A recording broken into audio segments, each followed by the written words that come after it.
મિત્રો, આંકડાશાસ્ત્ર એ બહુ સુંદર મજાનો ટોપિક છે. ગણિતની જુદી જુદી શાખાઓમાં આનો ઉપયોગ વારંવાર આવે છે. કોમર્સ વિભાગમાં પણ આવે છે. તો એનું સ્ટાર્ટિંગ અહીંથી આપણે કરી રહ્યા છીએ. જેમ આમાં ઊંડા જશો એમ મજા આવશે.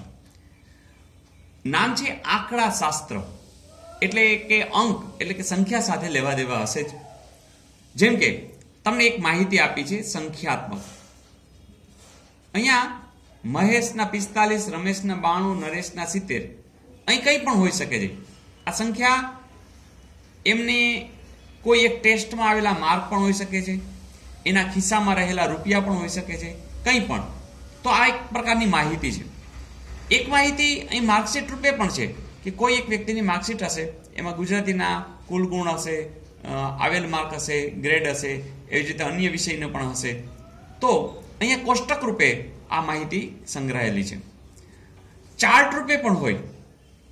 તો એ જેમ કે અહીંયા ચાર્ટ રૂપે એટલે કે આલેખ રૂપે આ રીતે દર્શાવેલ છે કે દાખલા તરીકે કોઈ એક શેરનો ભાવ એ જેમ જેમ એક એક કલાક વધતી જાય છે એમ શેરના ભાવની અંદર જે વધઘટ થાય છે એ તમને દર્શાવેલી છે.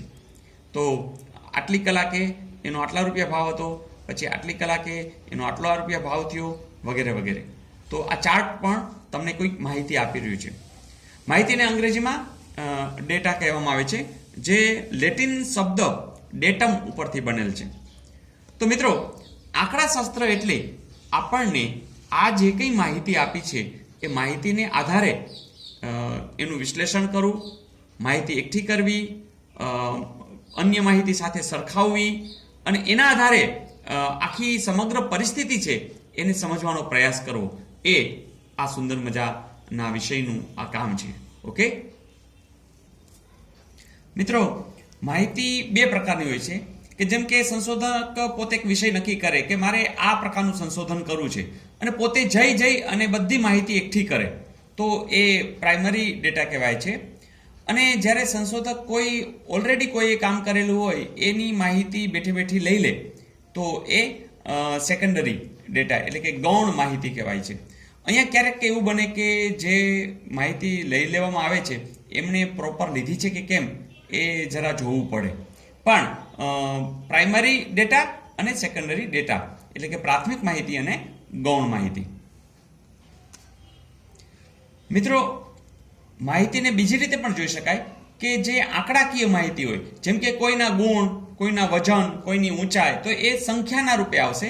એટલે આપણે આંકડાકીય માહિતી આ રીતે એકઠી કરી શકીએ છીએ. વર્ણનાત્મકમાં શું થાય કે જેમ કે કોઈ જમીનની આપણે માહિતી લઈ રહ્યા છે, તો જમીન જુદી જુદી હોઈ શકે, રેતાળ હોય, કાળી હોય, માટીવાળી, વગેરે વગેરે. તો આ વર્ણનાત્મક માહિતી મળશે.